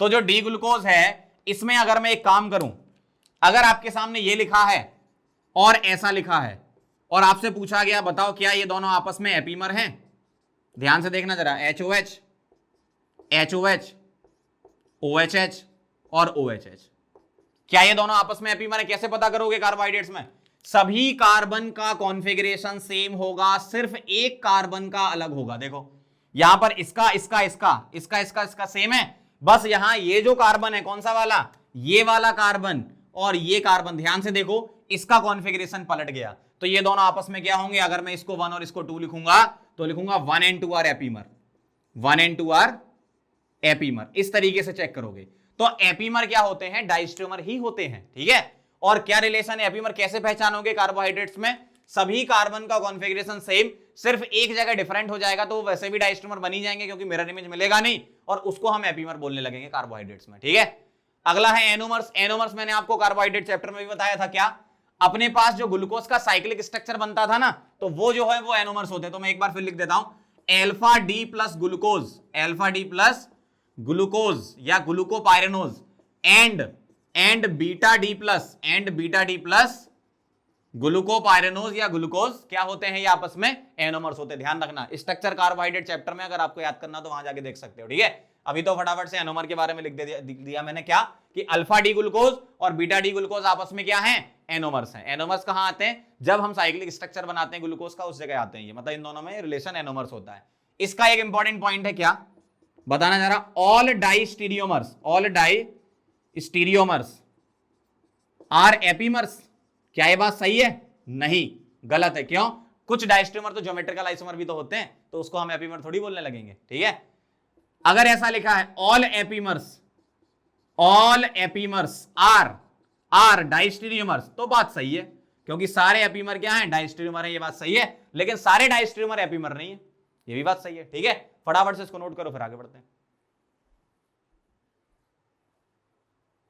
चलो आगे बढ़ते हैं फटाफट से, अगला टॉपिक कंप्लीट कर लेते हैं, अमीन इन्वर्जन। बहुत सिंपल सी चीज है, देखो ध्यान से। अमीन इन्वर्जन क्या होता है, नाइट्रोजन के लोन पेयर के अलोंग जो है वो फ्लिपिंग होती रहती है। कब होती है वो ध्यान से देखो जरा। अगर नाइट्रोजन के पास लोन पेयर है और यहां पर तीनों ग्रुप क्या लगे हैं, डिफरेंट लगे हुए हैं, एक मैंने ले लिया R1, एक R2 और एक क्या ले लिया R3, तो ये क्या करता है, नाइट्रोजन के लोन पेयर के अराउंड क्या होती है, फ्लिपिंग होती रहती है, जिसको अपन बोलते हैं क्या, अमीन इन्वर्जन। ठीक है, अब ये होती कैसे है, अगर ये sp3 हाइब्रिडाइज्ड है और ये sp3 हाइब्रिडाइज्ड है तो बीच में एक ट्रांजिशन स्टेट कुछ ऐसी बनती है कि नाइट्रोजन क्या हो जाता है, प्लेनर हो जाता है। ठीक है, तो ये जो लोन पेयर है ये क्या हो गया आपका, perpendicular to R1 R2 R3, मतलब क्या हो गया, ये प्लेन में आ गया, R1 R2 R3, और फिर इससे ये कन्वर्जन sp3 में होता है, मतलब sp3 से sp2, sp3 से sp2 में जाता है, फिर sp2 से sp3, इस तरीके से फ्लिपिंग होती है। अगर एनर्जी प्रोफाइल डायग्राम हम बनाएं तो कुछ इस तरीके से होता है। अगर मैं इसको 1 लिखता हूं, ट्रांजिशन स्टेट को 2 लिख रहा हूं और इसको 3 लिख रहा हूं, तो 1 और 3 की एनर्जी क्या होगी, सेम होगी, और ट्रांजिशन स्टेट की एनर्जी ज्यादा होगी, और ये 2 हो गया, ये 1 हो गया और ये 3 हो गया। 2 पर हाइब्रिडाइजेशन sp2 और यहाँ sp3 होता है, ऐसा होता है। तो ये कहानी है अमीन इन्वर्जन की। अब ये पता कैसे चलेगा कि अमीन इन्वर्जन है, तो उसके लिए कंडीशन ये है क्या, कि जो एलिमेंट है वो सेकंड पीरियड का होना चाहिए, जैसे नाइट्रोजन, ऑक्सीजन, कार्बन वगैरह, उसके पास एक लोन पेयर होना चाहिए, सेकंड पीरियड का है, लोन पेयर है। अगला पढ़ो, sp3 है, बिल्कुल है। अगला पढ़ो, एसाइक्लिक है, बिल्कुल है, साइक्लिक नहीं होना चाहिए। सल्फर फास्फोरस फिलिपिंग नहीं दिखाते, क्यों, बड़ा साइज होता है तो वो लोन पेयर को रिटेन कर सकते हैं। अब आपको पता करना है इसका एप्लीकेशन क्या आता है, रिजॉल्वेबल या नॉन रिजॉल्वेबल कंपाउंड। ये कंडीशन आप लिख लेना, आराम से याद कर लेना। मैं आपको इससे रिलेटेड क्वेश्चन बता रहा हूं। रिजॉल्वेबल या नॉन रिजॉल्वेबल कंपाउंड कैसे पता करते हैं, सबसे पहली बात आप मुझे बताओ, कायरल है क्या, ये कायरल है क्या, मतलब कायरल सेंटर चेक करना है, क्या ये कायरल सेंटर है। कायरल सेंटर याद करो, मैंने बताया था कैसे चेक करते हैं, 1 2 3 सिग्मा और एक लोन पेयर, हाइब्रिडाइजेशन sp3, ठीक, चारों ग्रुप डिफरेंट हो गए, तो कायरल तो है, ये कायरल है। ठीक है, क्या इसमें फिलिपिंग है, बहुत ध्यान से समझना, क्या इसमें फिलिपिंग है, ये सारी कंडीशन फुलफिल हो रही है यहां पर, बिल्कुल सही है, तो फिलिपिंग है। कायरल है, फिलिपिंग है, तो ऑप्टिकली इनएक्टिव होगा, और ऑप्टिकली इनएक्टिव होगा तो क्या होगा, नॉन रिजॉल्वेबल, नॉन रिजॉल्वेबल, नॉन रिजॉल्वेबल होगा। फिर सुन लो, कायरल है, फिलिपिंग है, ऑप्टिकली इनएक्टिव है, मतलब नॉन रिजॉल्वेबल, आप उसको अलग अलग नहीं कर सकते। ठीक है, अब इसका देखना जरा, क्या ये कायरल है, कायरल सेंटर है, बिल्कुल है, क्यों, ये ब्रिज हेड नाइट्रोजन है तो ये लोन पेयर रेजोनेंस में नहीं जाएगा, तो ये sp3 ही रहेगा ब्रिज हेड की वजह से। फिलिपिंग है क्या, अच्छा ये तो साइक्लिक हो गया, साइक्लिक में फिलिपिंग नहीं होती है। अगर फिलिपिंग नहीं है तो ऑप्टिकली एक्टिव है, और ऑप्टिकली एक्टिव है तो क्या कर सकते हो आप, रिजॉल्व कर सकते हो, तो ये रिजॉल्वेबल है।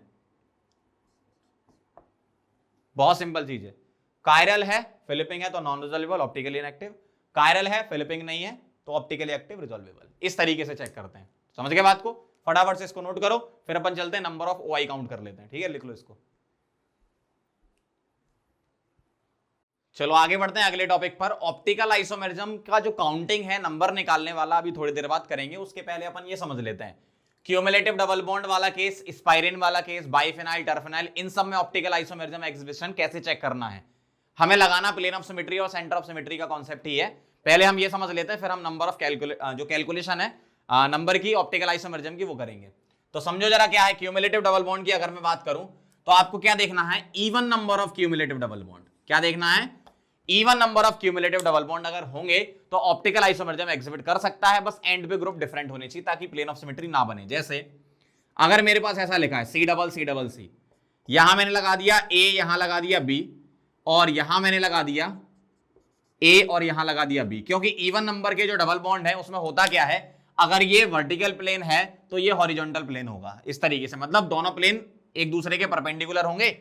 अगर यहां ग्रुप आपके, यहां पर ये ग्रुप अगर आपके डिफरेंट लगे हुए हैं तो आपको क्या मिलेगा, प्लेन ऑफ सिमेट्री नहीं मिलेगी, मतलब ऑप्टिकल एक्टिव मिलेगा, क्योंकि ये ऐसा रखा है, देखो ध्यान से, ये कुछ ऐसा रखा है, ऐसा, ठीक है, ये ऐसा रखा है, इसको तुम ऐसे ले जाओगे तो A और B क्या है, डिफरेंट ग्रुप लगे हैं ना, इसका मतलब ये ऑप्टिकल आइसोमेरिज्म एग्जिबिट करेगा, तो इसमें प्लेन ऑफ सिमेट्री क्या है, नहीं है। अच्छा सेंटर ऑफ सिमेट्री चेक कर लो जरा एक बार, अगर ये दोनों अलग अलग प्लेन में हैं तो सेंटर ऑफ सिमेट्री मिल ही नहीं सकते, क्यों, डायगोनली अपोजिट मिलेंगे नहीं, क्योंकि अलग अलग प्लेन में, तो सेंटर ऑफ सिमेट्री नहीं है, इसका मतलब ऑप्टिकली एक्टिव हो जाएगा, ये सही बात है। तो ये केस हो गया क्यूमुलेटिव डबल बॉन्ड का। अगर मैं आपके सामने सेकंड केस लिखूं स्पाइरेंस, तो स्पाइरेन में अगर आप देखोगे तो इसमें भी आपको इवन नंबर की रिंग देखनी है, ठीक है। इवन नंबर की रिंग, ऑड वाली तो तुम्हारी जीआई करती थी, इवन वाली अगर हो गई तो क्या हो जाएगा, ऑप्टिकल आइसोमेरिज्म हो सकता है उसमें। कैसे, जैसे मान लो ये लिखा है, ध्यान से देखना, ऐसा लगा है, ये इवन नंबर की रिंग लगी हुई है, 2 रिंग लगी है। अब अगर मैं यहां पर कुछ ग्रुप ऐसे लगा दूं, जैसे मान लो मैंने यहां लगा दिया CH3 और यहां लगा दिया H, ध्यान से देखना, और यहां मैंने ग्रुप लगा दिया H और यहां लगा दिया CH3, ठीक है, और यहां मैंने कार्बन की जगह ऑक्सीजन लगा दिया, ध्यान से देखना जरा, ऐसा। तो अब मुझे आप एक बात बताओ, ठीक है, यहां भी ऑक्सीजन लगा लो। अब मुझे आप एक बात बताओ, क्या ये ऑप्टिकल एक्टिव होगा या इनएक्टिव, ये कैसे चेक करेंगे? ये जो रिंग है एक दूसरे के परपेंडिकुलर है, एक दूसरे के क्या है, परपेंडिकुलर। अगर मैं इस रिंग को ऐसे मानता हूं, ठीक है, तो ये वाली रिंग कैसे रखी हुई है, ऐसी रखी हुई है।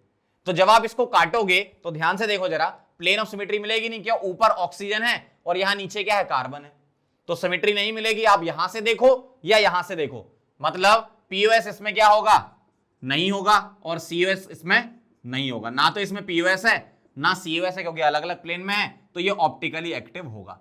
इस तरीके से आपको चेक करना है, ठीक है। अब मेरे पास आता है तीसरे नंबर पर बाइफिनाइल।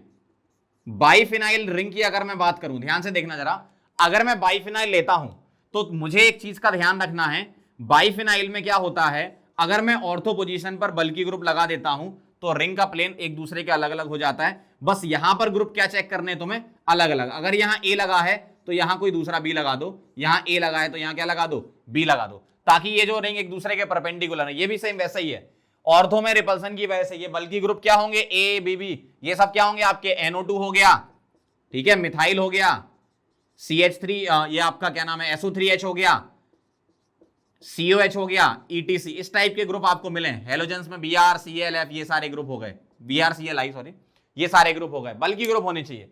तो रिपल्सन की वजह से क्या होगा, ये रिंग एक दूसरे के परपेंडिकुलर हो जाएंगी, और अगर ये ग्रुप डिफरेंट लगे तो सिमेट्री कभी आएगी नहीं। और रिंग एक दूसरे के परपेंडिकुलर है तो इसमें ना तो पीयूएस है और परपेंडिकुलर है तो ना ही सीयूएस होगा, मतलब ऑप्टिकली एक्टिव हो जाएगा। बस ये चेक करना, यहां ग्रुप डिफरेंट होने चाहिए। इसी तरीके से हमारे पास टर्फिनाइल का केस होता है, जैसे अगर 3 बेंजीन लगा दी मैंने तो ग्रुप क्या होने चाहिए, ऑर्थो पर बल्कि, ताकि एक दूसरे के क्या हो, ये परपेंडिकुलर हो जाए, ठीक। जैसे मान लो मैंने यहां पर ग्रुप लगा दिए,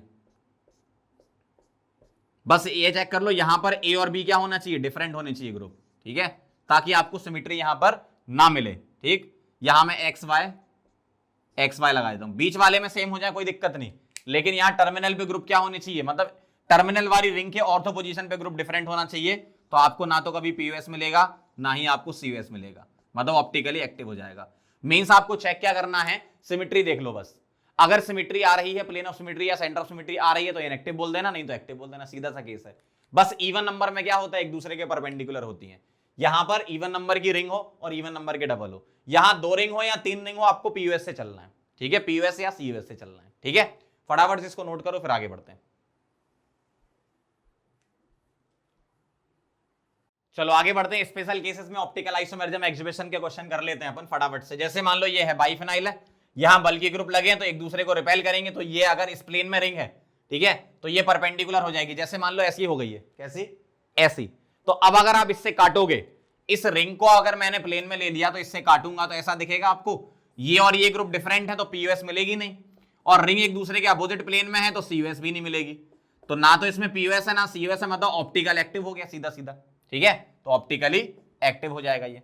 अगला देखना जरा, ये भी सेम वैसे ही है, ये रिंग इवन नंबर आ गई तो ये एक दूसरे के परपेंडिकुलर है। अगर आप इसको काटोगे इस प्लेन के अराउंड ऐसा, तो यहां O है और यहां CH2 है, तो ये ना तो इसमें पीयूएस है और सीयूएस भी नहीं है, क्यों, एक दूसरे के परपेंडिकुलर रिंग है, मतलब ये ऑप्टिकली एक्टिव हो जाएगा। इस तरीके से चेक करते जाओ। ये भी सेम वैसे ही है, अगर मैं ये H और Cl का प्लेन ऐसे ले लेता हूं, ठीक है, तो इसके अलॉन्ग में काटूंगा तो ऐसा कटेगा, ये ऊपर Cl इधर H, तो पीयूएस नहीं है, और ये अलग अलग प्लेन में है तो सीयूएस भी नहीं है, इसका मतलब ऑप्टिकली एक्टिव हो जाएगा। इस तरीके से चेक करना बहुत आसान है। जैसे अगर इस टाइप से चले अपन, 3 रिंग मेट्रोफिनाइल में आ गए, ठीक है, ध्यान से देखना जरा। अगर मैं आपसे बोलूं क्या पीयूएस है, अगर मैं इसको इसके अलॉन्ग काटूं, ठीक है, इस प्लेन के अलॉन्ग काटूं, तो पीयूएस आएगी नहीं, क्यों, यहां Br है, यहां Cl है, यहां Cl है, यहां Br है। अगर ऊपर Br यहां भी Br होता, ऊपर Cl यहां भी Cl, तो पीयूएस हो सकता था, ठीक है, ये Br भी अगर ऊपर होता तो। इसमें POS तो नहीं है, लेकिन इसमें POS तो नहीं है, लेकिन इसमें COS है। कैसे COS है ध्यान से देखना जरा। अगर मैं यहां पर खड़े हो जाऊं सेंटर पे, इधर देखना जरा, डायगोनली अपोजिट जाओगे तो ग्रुप सेम मिल रहे हैं, इधर भी और इधर भी, सही है। इसका मतलब ये क्या हो गया, COS हो गई। मतलब क्या हो गया, ऑप्टिकली इनएक्टिव हो गया, ये ऑप्टिकली इनएक्टिव हो गया। ठीक, अगला देखो जरा, ये दो रिंग इसी टाइप से हो गई जैसे ये थी, अलग अलग प्लेन में। जैसे अगर Cl और H ऐसा है, ठीक है, तो इसके अलोंग अगर मैं काटूंगा, ठीक, तो अगर मैं रिंग के अलोंग ऐसा प्लेन काटूं तो ऊपर Cl नीचे H, डिफरेंट।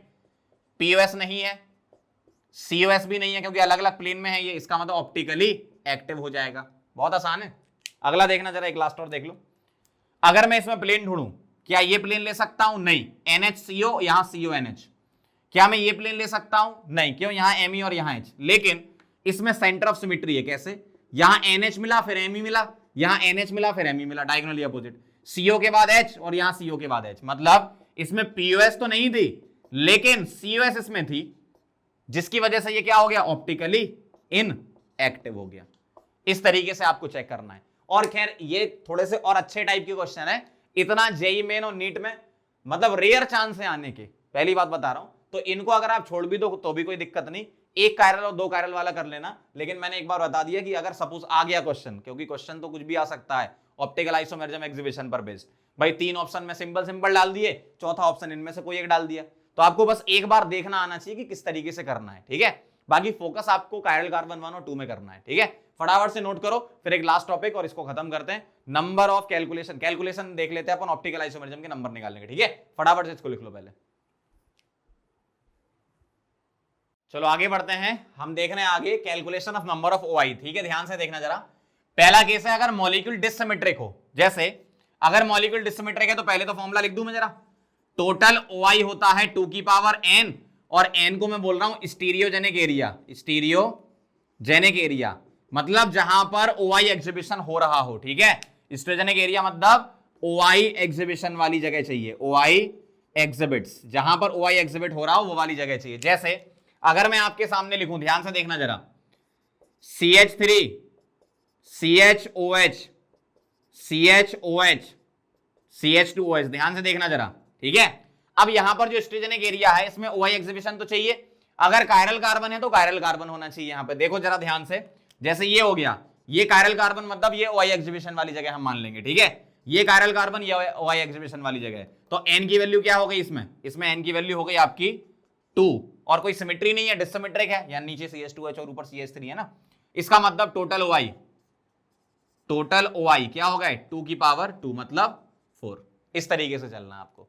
और देखो जरा, जैसे मान लो ऐसा लिखा है C, यहां लगा दिया मैंने CH3, यहां H, यहां Br और यहां Cl, तो ये डिसिमेट्रिक हो गया। अब देखो जरा, in even number of double bond की वजह से OI एग्जीबिशन हो रहा है, तो n हो गया आपका यहां 1, तो टोटल OI कितने हो गए, 2 की पावर 1 मतलब 2। इस तरीके से चलना है आपको। ठीक है, चलो कुछ क्वेश्चन कर लेते हैं इसके। ध्यान से देखो जरा, इस क्वेश्चन में आप देखो 1 2 3 4 डबल बॉन्ड है ना, तो even number of double bond के अराउंड यहां पर OI एग्जीबिशन होगा, और सिमेट्री है ही नहीं, यहां मिथाइल लगा यहां इथाइल लगा है, तो इस पूरे के पूरे की वजह से OI एग्जीबिशन हो रहा है, तो n1 आ गया ये। इसका मतलब टोटल OI कितना हो गया, 2 की पावर 1 मतलब 2। इस तरीके से चलना है। ठीक, कायरल कार्बन आके तो सीधे कायरल कार्बन ले लेंगे। कैसे, एक ये कायरल और एक ये कायरल, और डिसिमेट्रिक है क्यों, CH3 है, यहां C2H5 है। ठीक, इसका मतलब n की वैल्यू कितनी हो गई, 3, तो टोटल हो गए 2 की पावर 3 मतलब 8। समझ गए बात को, इस तरीके से लगाना है। अगला देखो जरा, एक ये कायरल, 1 2 3 4 ग्लूकोज है ये, है ना, 4, मतलब टोटल OI कितना हो गया, सिमेट्री है ही नहीं, डिसिमेट्रिक है, तो 2 की पावर n मतलब 4 मीन 16। n इसका क्या हो गया था, 4 हो गया था। इस तरीके से चलना, बहुत आसान है। ठीक है, फटाफट से नोट करो, फिर सिमेट्रिक वाले देख लेते हैं। ये तो डिसिमेट्री वाले हैं। ठीक है, फटाफट लिख लो। चलो आगे बढ़ते हैं, और अगला केस है अपना, अगर मॉलिक्यूल सिमेट्रिक है तो भी इसके दो पार्ट हैं। क्या, अगर n इवन हो और n ऑड हो। अगर तुम्हारा n इवन है तो total OI is equal to 2 की पावर n-1 प्लस 2 की power p-1, where p is, अगर n इवन है तो n/2, सीधा सा। अब यहां जो पहले लिखे हैं वो हो गए क्या, टोटल ऑप्टिकली एक्टिव, तो ये हो गए ये, और टोटल मेसो कितने हो जाएंगे, जो बाद में लिखे हैं टोटल मेसो, मेसो फॉर्म मतलब 2 की पावर p-1। अगर आपसे पूछे rm बताओ तो एक्टिव बाई 2, भाई rm क्या आएंगे, एक्टिव बाई 2, एक्टिव कितने हैं 2 की पावर n-1 बाई 2 मतलब 2 की पावर n-2, ठीक है। इस तरीके से आपको चलना है। अगर n ऑड आया तो टोटल OI, ध्यान से देखना, टोटल OI ये होते हैं 2 की पावर n-1, ठीक है, और जो टोटल मेसो होते हैं, ध्यान से देखना जरा, टोटल मेसो ये होते हैं 2 की पावर p-1, और p इज n, अगर ऑड है तो n+1/2। ध्यान से, अगर ऑप्टिकल एक्टिव में से मेसो को माइनस कर दूं तो एक्टिव आ जाएंगे, तो टोटल एक्टिव कितने हो जाएंगे, 2 की पावर n-1 में से माइनस कर दो कितने, मेसो वाले, तो एक्टिव आ जाएंगे। और अगर आपको rm पूछा है तो एक्टिव डिवाइडेड बाई 2 कर देंगे, ठीक है। अब न्यूमेरिकल में कैसे अप्लाई करना है, कितना जल्दी करना है वो आप देख लो। कैसे, देखो, find OI optical isomer, OA मतलब ऑप्टिकल एक्टिव, मेसो और RM ये निकालना है। अच्छा मुझे एक बात बताओ, सिमेट्री साफ साफ दिख रही सामने से, ये दिख रही है ना सिमेट्री, 1 कायरल 2 कायरल 3। आप बोलोगे सर ये तो सीडो कायरल है, तो उसको भी हम काउंट करते हैं, ठीक है, डबल स्टार लगा देता हूं, है ना। तो n यहां पे 3 हो गया, सीडो कायरल भी ले लेते हैं। अगर n 3 हो गया तो n ऑड है तो ये वाले फॉर्मूले लगेंगे, ठीक है। अपन p अलग से निकाल लेते हैं, क्या, n+1/2 मतलब 4/2 मतलब 2। अब बताओ जरा ऑप्टिकल आइसोमर का फॉर्मूला टोटल OI का, 2 की पावर n-1 मतलब 2 की पावर 2 मतलब 4, ठीक। अगला है मेसो, मेसो का बता दो, 2 की पावर p-1, p कितना है 2, 2-1 तो 2 की पावर 1 क्या हो गया 2। ऑप्टिकल आइसोमर 4 हैं, मेसो 2 हैं, 4 में से 2 मेसो, तो एक्टिव कितने, इस तरीके से न्यूमेरिकल में अप्लाई करो। ये आपको फॉर्मूले ज्यादा रटने नहीं पड़ेंगे, आप इन दोनों का याद रखो, उससे एक्टिव निकल आएगा। ऑप्टिकल आइसोमर में से मेसो को माइनस कर दिया तो 4 - 2 कितने हो गए 2। अगर एक्टिव 2 हैं तो rm कितने हो गए, एक्टिव बाई 2 तो 1। तो आपको ये 2 फॉर्मूले याद नहीं करने, कौन कौन से, एक ये कर लो, एक ये वाला कर लो, इसमें से ये माइनस कर दो तो ये आ जाएगा, और इसमें 2 से डिवाइड कर दो तो आपका rm आ जाएगा। इस तरीके से अप्लाई करना है, समझ गए बात को। तो ये थे फॉर्मूले, अच्छे से इसको याद करना। ऑप्टिकल आइसोमर के नंबर जो निकालने के लिए आता है क्वेश्चन, अगर आया तो बहुत आसान होगा, आसानी से आप बना भी लोगे, ठीक है। फटाफट से इसको नोट करो। आप पूरे ऑप्टिकल आइसोमरिज्म की फटाफट से कुछ प्रैक्टिस कर लेते हैं, प्रीवियस ईयर के कुछ क्वेश्चन आपको करवा देता हूं, तो ये टॉपिक अच्छा हो जाएगा, ठीक है, नोट कर लो। चलो आगे बढ़ते हैं, फटाफट से प्रैक्टिस कर लेते हैं जल्दी से, ठीक है। ध्यान से देखो जरा क्या कह रहे हैं, find number of stereo isomers, इसमें निकालना है आपको। तो सबसे पहले ये देखो स्टीरियो आइसोमरिज्म कहां कहां एग्जिबिट हो रहा है। ये कायरल कार्बन है तो ये एग्जिबिट करेगा, और ये डबल बॉन्ड Gi एग्जिबिट करेगा, तो n की वैल्यू 2 हो गई, कोई सिमेट्री नहीं है, तो टोटल स्टीरियो आइसोमर हो जाएंगे 2 की पावर n मतलब 4, सीधा सीधा सा। अगला question, if optical rotation produced by compound 1 is +52 then optical rotation produced by compound 2 is, ये 1 है ये 2 है। अब ध्यान से देखो जरा, 2 वाले में तो सिमेट्री आ गई ना, मतलब ये मेसो फॉर्म है, मेसो है तो ऑप्टिकली इनएक्टिव होगा, ऑप्टिकली इनएक्टिव होगा मतलब ऑप्टिकल रोटेशन कितना हो जाएगा 0, क्योंकि ऑप्टिकली इनएक्टिव है ना। इस तरीके से करना। अगला देखो, विच इज नॉट कायरल, कौन सा कायरल नहीं है, ध्यान से देखो जरा, पहले वाले में कहीं कोई कायरल कार्बन दिख रहा है क्या, नहीं, इसका मतलब यही आंसर हो गया। सेकंड वाला क्यों कायरल है, ये कायरल कार्बन, थर्ड वाला ये कायरल, फोर्थ वाला ये कायरल कार्बन। अगर एक कायरल कार्बन होता है तो ऑप्टिकली एक्टिव होता है, बिल्कुल पक्का है ये बात, है ना। तो इसका आंसर ये आ गया। विच इज ऑप्टिकली एक्टिव, इस टाइप के क्वेश्चन कई बार आए एग्जाम में, तो आपको IUPAC नेम अच्छे से आना चाहिए। तो 1-ब्यूटेनॉल कैसे लिख रहा हूं मैं, ध्यान से देखो जरा, ये हो गया 1-ब्यूटेनॉल, कोई कायरल कार्बन है क्या, नहीं, मतलब ऑप्टिकली इनएक्टिव। 1-प्रोपेनॉल हो गया आपका, ये कोई कायरल कार्बन है क्या, नहीं, तो ऑप्टिकली इनएक्टिव। 2-क्लोरोब्यूटेन हो गया आपका, ये कायरल हो गया, और एक कायरल में ऑप्टिकली एक्टिव होता है, तो आंसर इसका सी आ गया। फोर्थ वाला चेक कर लेते हैं, 4-हाइड्रोक्सीब्यूटेनॉल, 1 2 3 4, तो यहां मैं लगा दूं CHO और 1 2 3 4, 4-हाइड्रोक्सी, कोई कायरल कार्बन है क्या, नहीं, मतलब इसका आंसर क्या है, थर्ड वाला। इस तरीके से आपको करना है, ठीक है। फटाफट से नोट करो, फिर 4 क्वेश्चन और कर लेते हैं, है ना।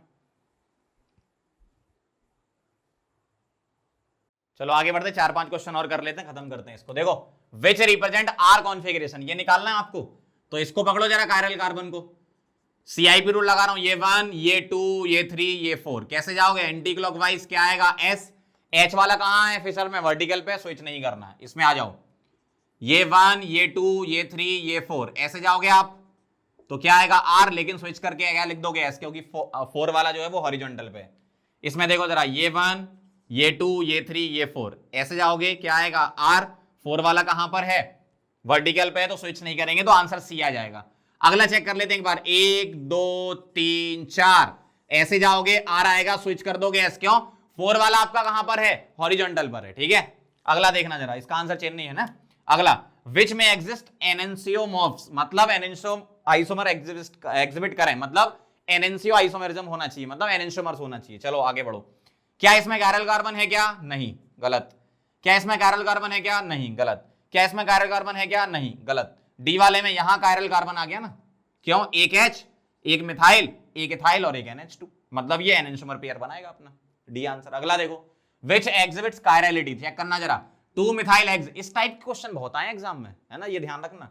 2 मिथाइल हेक्सेन बना रहा हूं, 1 2 3 4 5 6 और 2 पे मिथाइल, क्या इसमें कायरल कार्बन है क्या, नहीं है, मतलब ये गलत।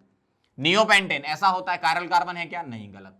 आइसोपेंटेन, आइसो ग्रुप ये होता है 1 2 3 4 5, सही है, 1 2 3 4 5, आइसोपेंटेन हो गया, कायरल कार्बन है क्या, नहीं, गलत, मतलब डी आंसर है। बना के देख लेते हैं, हेक्सेन ऐसा होगा 1 2 3 4 5 6, 3 पर मिथाइल यहां, मतलब ये कायरल हो गया, बिल्कुल सही है, मतलब ये कायरलिटी एग्जिबिट करेगा। देखो एक कायरल कार्बन अगर है ना, इसका मतलब ऑप्टिकल आइसोमरिज्म होना ही है, ठीक है।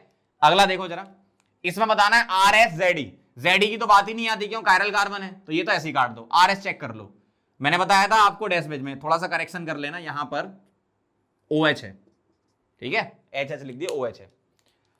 अब जरा बताओ प्रायोरिटी, ये 1 ये 2 ये 3, ऐसे जाओगे R, डैश वेज में ये कहां पर है, डैश पर है, इसका मतलब स्विच नहीं कराना, मतलब R आंसर है, इस तरीके से। अगर ये सॉलिड पर होता तो हम स्विच करके ऐसे लिख देते। Stereo isomers which are neither superimposable nor mirror image, ना तो वो सुपरइम्पोज हो ना ही मिरर इमेज हो, तो ऐसे क्या बोलते हैं अपन इसको, डाइस्टीरियोमर बोलते हैं। टॉटोमर हो नहीं सकते, मेसोमर हो नहीं सकते, क्योंकि मेसोमर में 2 कायरल कार्बन एटलीस्ट तो होनी चाहिए और प्लेन ऑफ सिमेट्री होनी चाहिए, तो ऐसा कुछ लिखा नहीं है। एनेंशियोमर क्या होती है, नॉन सुपरइम्पोजेबल मिरर इमेज होती है, ठीक है, तो ये भी नहीं हो सकता, तो आंसर क्या है इसका, डाइस्टीरियोमर, ठीक है। तो इस तरीके से अपन ने सारा का सारा ऑप्टिकल आइसोमरिज्म कवर कर लिया। अब इसमें आपको ऑप्टिकल आइसोमरिज्म में मेन फोकस वाले टॉपिक क्या है, कायरल कार्बन 1 मतलब एक कायरल कार्बन और कायरल कार्बन 2 मतलब 2 कायरल कार्बन, इनके केसेस के आइडेंटिकल एनेंशियोमर का रिलेशन, 2 कायरल कार्बन में आइडेंटिकल डायस्टेमर एनेंशियोमर, इनका रिलेशन कैसे निकालना है, आरएस का यूज करके कैसे निकालना वो, और इस टाइप के क्वेश्चन ध्यान से करना। ऐसे बहुत सारे क्वेश्चन आए जिसमें आपसे डायरेक्ट पूछा है कि कौन सा एनेंशियोमॉर्फ्स दिखाएगा, या कौन सा कायरल दिखाएगा, या कौन सा ऑप्टिकल एक्टिव है, या किसमें कायरल कार्बन है, ऐसे IUPAC नेम लिख के कई बार पूछा गया क्वेश्चन, ठीक है। तो इस पर ज्यादा फोकस आपको करना है, ठीक। तो फटाफट से इसको नोट करो, फिर अपन अगला टॉपिक स्टार्ट करेंगे कन्फर्मर्स, पहले आप ये नोट कर लीजिए।